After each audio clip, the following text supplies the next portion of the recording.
श्री शिवाय नमस्तुभ्यम हर हर महादेव। देखिए दोस्तों, आज का जो यह वीडियो है बहुत ही खास होने वाला है, क्योंकि पूज्य गुरुजी सालों से अपनी शिव महापुराण की कथा तो कह रहे हैं, लेकिन अभी हाल ही की जो उनकी कथा हुई है उसमें गुरुजी ने जो एक कनेर के पुष्प का और एक चावल के दाने का उपाय बताया है, वह अभी तक उन्होंने अपनी किसी भी शिव महापुराण की कथा में नहीं बताया है।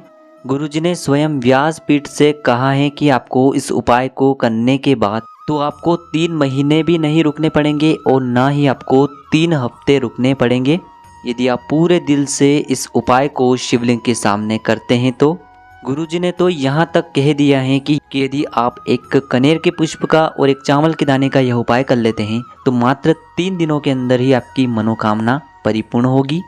आपकी मनोकामना यदि धन प्राप्ति को लेकर है, आपके जीवन में यदि धन की प्राप्ति ही नहीं हो पा रही है, व्यापार जो है यदि आपका अच्छे से नहीं चल पा रहा है, घर में लगातार लड़ाई झगड़ा हो रहा है, आप अपने जीवन में सफलता प्राप्ति के लिए मेहनत तो करते हैं लेकिन दुर्भाग्य की वजह से आपके जीवन में आपको सफलता नहीं मिल पा रही है, तो गुरुजी ने कहा है कि मात्र इस एक उपाय को करके देख लेना। मात्र 3 दिनों के अंदर आपको अपने जीवन में चमत्कार देखने को मिलेगा। देखिए, पूज्य गुरुजी की कथा के अनुसार इस उपाय को आपको बहुत ही विस्तार से समझाने का प्रयास करेंगे, लेकिन उससे पहले वीडियो को लाइक करें, चैनल को सब्सक्राइब करें और कमेंट में श्री शिवाय नमस्तुभ्यम या फिर ओम नमः शिवाय जरूर लिखें। देखिए, इस वीडियो में हम पूज्य गुरुजी द्वारा बताए गए 2 से 3 ऐसे चमत्कारी उपाय बताने वाले हैं। पूज्य गुरुजी ने स्वयं बताया है कि जो भी व्यक्ति इस उपाय को कर लेता है उसके जीवन के सारे संकट समाप्त हो जाते हैं। तो चलिए दोस्तों, जान लेते हैं गुरुजी द्वारा बताए गए पहले खास उपाय के बारे में। देखिए, पहला उपाय बहुत ही खास होने वाला है, क्योंकि इस उपाय के लिए न तो आपको 1 लोटा शुद्ध जल लेकर के जाना है, न ही आपको बेलपत्र लेकर के जाना है और न ही आपको कोई भी सामग्री अपने साथ लेकर के जानी है। देखिए, इस उपाय को करने के लिए केवल आपको एक कनेर का पुष्प लेना होगा। कनेर का पुष्प यदि आपको नहीं मिल पाता है तो शिवलिंग पर चढ़े हुए कनेर के पुष्प को आप पुनः उपयोग कर सकते हैं। देखिए, इस उपाय के लिए आपको मात्र एक कनेर का पुष्प ले लेना है। देखिए, ये एक कनेर का पुष्प आपको शिवलिंग पर 5 स्थानों पर समर्पित करना होगा। सामने आपको पूरा शिव परिवार दिखाया जा रहा है। देखिए, सबसे पहले तो आपके पास जो एक कनेर का पुष्प है उसे आपको शिवलिंग पर जहाँ भगवान गणेश का स्थान होता है उसके सीधे तरफ, वहाँ पर आपको इस कनेर के पुष्प को सबसे पहले स्पर्श करवाना होगा। देखिए, आपको इस कनेर के पुष्प को अपने हाथ से छोड़ना नहीं है। सबसे पहले आपको गणेश जी वाले स्थान पर इसको स्पर्श करवाना है। उसके बाद आपको इस पुष्प को कार्तिकेय जी वाले स्थान पर स्पर्श करवा देना है और फिर आपको ओम नमः शिवाय इस मंत्र का जाप कर लेना है। तीसरा जो स्थान है शिवलिंग पर जहाँ माता शुभ सुंदरी का स्थान होता है, वहाँ पर आपको इस कनेर के पुष्प को स्पर्श करवा देना है और फिर आपको ओम नमः शिवाय इस मंत्र का स्मरण कर लेना है। अब दोस्तों, चौथे स्थान पर आपको इस पुष्प को किस प्रकार से स्पर्श करवाना है ध्यान से समझिए। देखिए, शिवलिंग के ऊपर जो मटकी रखी हुई होती है जिसमें से एक एक बूंद शिवलिंग पर गिरता है, यानी कि यह जो मटकी है महादेव की 5 कन्याओं का स्थान माना गया है। तो चौथे स्थान पर आपको इसी मटकी से यह कनेर का पुष्प स्पर्श करवा देना है।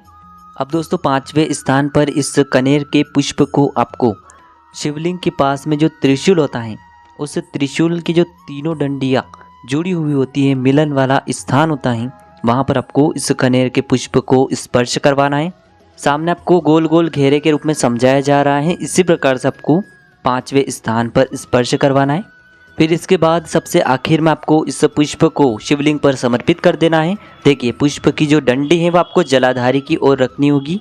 सामने आपको दिखाया जा रहा है। इसी प्रकार से आपको यह कनेर का पुष्प अंत में भगवान शिव के शिवलिंग पर अर्पित कर देना है और फिर आपकी जो भी मनोकामना हो जो कई वर्षों से परिपूर्ण नहीं हो पा रही है, जिसके लिए आपने बहुत अधिक व्रत कर लिए हैं, बहुत से आपने उपाय करके देख लिए हैं, लेकिन आपकी जो मनोकामना है वह अभी तक परिपूर्ण नहीं हो पाई है, तो शिवलिंग के ऊपर आपको यह कनेर का पुष्प रख देना है और महादेव से आपको प्रार्थना कर लेनी है। पूज्य गुरुजी ने कहा है कि आपके जीवन के जितने भी संकट होंगे या फिर आपके जीवन की जो भी विशेष मनोकामना होगी, वह आप स्वयं देखेंगे कि महादेव आपकी जो मनोकामना है उसे कितनी शीघ्रता से परिपूर्ण करते हैं। सिर्फ 3 दिनों के अंदर आपकी बड़ी से बड़ी मनोकामना भी परिपूर्ण होगी। देखिए, गुरुजी ने बताया कि जो आप त्रिशूल पर इस कनेर के पुष्प को स्पर्श करवाएंगे तो हम इसीलिए स्पर्श करवाएंगे क्योंकि हमारे जीवन में जो भी संकट चल रहे हैं, जो भी बाधाएं आ रही हैं, उन सभी को आप दूर करें। गुरुजी ने बताया है कि इस उपाय को आप सुबह से लेकर के शाम तक किसी भी समय कर सकते हैं। अब दोस्तों इसके बाद हम जान लेते हैं गुरुजी द्वारा बताए गए दूसरे खास उपाय के बारे में। देखिए, इस उपाय के लिए आपको मात्र एक प्यारी सी बेलपत्र ले लेनी है। इसी के साथ में आपको एक शमी पत्र ले लेनी है और इसी के साथ में आपको मात्र एक तांबे के पात्र के अंदर शुद्ध जल ले लेना है। देखिए, यदि आपके पास बेलपत्र नहीं है तो शिवलिंग पर चढ़ी हुई बेलपत्र को आप पुनः शुद्ध जल से धो करके उपयोग कर सकते हैं। बेलपत्र को लेते समय ध्यान रखें कि यह कहीं से भी खंडित नहीं होनी चाहिए। अब दोस्तों ये तीनों सामग्री लेकर के आपको पहुंच जाना है भगवान शिव के मंदिर में। देखिए, इस उपाय को भी आप सुबह से लेकर के शाम तक किसी भी समय कर सकते हैं। देखिए दोस्तों, सबसे पहले तो आपके पास जो एक बेलपत्र है उसे आपको माता अशोक सुंदरी वाले स्थान पर सबसे पहले स्पर्श करवाना होगा। देखिए, बेलपत्र की डंडी आपको शिवलिंग की तरफ रखनी है। इसकी जो पत्ती है वह जलाधारी की ओर रखनी है। इस प्रकार से आपको स्पर्श करवाना है। सामने आपको दिखाया जा रहा है। अब इस बेलपत्र को आपको पुनः माता अशोक सुंदरी वाले स्थान से उठाना है और वापस से आपको इस बेलपत्र को भगवान शिव के शिवलिंग पर समर्पित कर देना है। देखिए, बेलपत्र की जो डंडी है वह शिवलिंग की तरफ रहेगी और इसकी जो पत्ती है वो आपको जलाधारी की ओर ही रखनी होगी। अब दोस्तों आपके पास जो एक शमी पत्र है इसे आपको बहुत ही विशेष प्रकार से समर्पित करना है। देखिए, यह शमी पत्र आपको विशेषकर शिवलिंग से जल जैसे ही जलाधारी की ओर बह करके आता है और जल जहाँ नीचे गिरता है उस स्थान पर आपको ये शमी पत्र समर्पित करना है। यानी कि शिवलिंग पर चढ़ाया हुआ जल जिस स्थान से गिरता है उसी स्थान पर आपको यह शमी पत्र समर्पित करना है। देखिए, जिस प्रकार से आपको यह उपाय बताया गया है उसी प्रकार से करना है। यदि आप इसमें गलती करते हैं तो आपका उपाय पूर्ण भी नहीं होगा और इसमें आपको आपकी जो फल की प्राप्ति है वह भी नहीं होगी।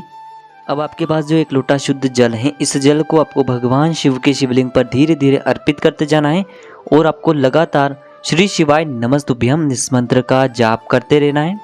पूज्य गुरुजी ने बताया है कि यदि इस उपाय को आप कार्तिक मास के दीपावली के इन पवित्र दिनों में करते हैं तो आप स्वयं देखेंगे कि महादेव आपके जीवन से सारे संकटों को समाप्त कर देंगे और आपकी बड़ी से बड़ी मनोकामना भी परिपूर्ण हो जाएगी। अब दोस्तों इसके बाद हम जान लेते हैं पूज्य गुरुजी द्वारा बताए गए तीसरे और अंतिम उपाय के बारे में। देखिए, इस उपाय के लिए भी आपको मात्र 2 प्यारी सी बेलपत्र ले लेनी है। बेलपत्र को लेते समय ध्यान रखेंगे कि यह जो बेलपत्र हैं कहीं से भी खंडित नहीं होनी चाहिए। तो सिर्फ आपको ये 2 बेलपत्रियाँ लेनी है और इसी के साथ में आपको एक तांबे के पात्र के अंदर शुद्ध जल ले लेना है और ये दोनों सामग्री लेकर के आपको सीधे पहुंच जाना है भगवान शिव के मंदिर में। पूज्य गुरुजी ने बताया है कि यह उपाय आप कुछ दिनों तक लगातार करके देखिएगा, फिर आप हमें स्वयं पत्र लिख कर के बताएं कि आपकी जो धन धान्य की समस्या है वह कितनी शीघ्रता से दूर हुई है। देखिए, यह उपाय विशेषकर धन प्राप्ति के लिए और आपके जीवन में जो संकट हैं, समस्या हैं, उन सभी को दूर करने के लिए है।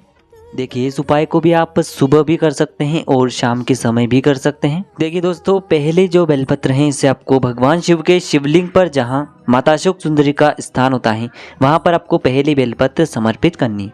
बेलपत्र की जो चिकनी साइड है माता अशोक सुंदरी से स्पर्श रहेगी। इसकी जो पत्ती है वह शिवलिंग की तरफ रहेगी और इसकी डंडी आपको जलाधारी की ओर रखना है। इस प्रकार से आपको पहली बेलपत्र समर्पित कर देनी है।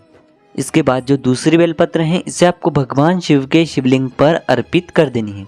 देखिए, बेलपत्र की जो चिकनी साइड है शिवलिंग से स्पर्श होगी और इसकी डंडी भी आपको जलाधारी की ओर रखनी है। इस प्रकार से आपको दूसरी बेलपत्र समर्पित कर देनी है। फिर आपके पास अंत में जो एक लोटा शुद्ध जल है उसे भी आपको धीरे धीरे भगवान शिव के शिवलिंग पर अर्पित कर देना है श्री शिवाय नमस्तुभ्यम इस मंत्र का जाप करते हुए। पूज्य गुरुजी ने बताया है कि यदि आप इस उपाय को 2 हफ्ते या फिर 3 हफ्ते लगातार कर लेते हैं तो हम आपको व्यासपीठ से यकीन दिलाते हैं कि आपके जीवन के सारे संकट दूर होंगे। तो दोस्तों, इस प्रकार से आज के इस वीडियो में हमने आपको दीपावली के पवित्र दिनों में किए जाने वाले 3 महाउपाय बताए हैं। जो भी आपके लिए उचित है, सरल है, उसे आप कर सकते हैं। श्री शिवाय नमस्तुभ्यम। हर हर महादेव।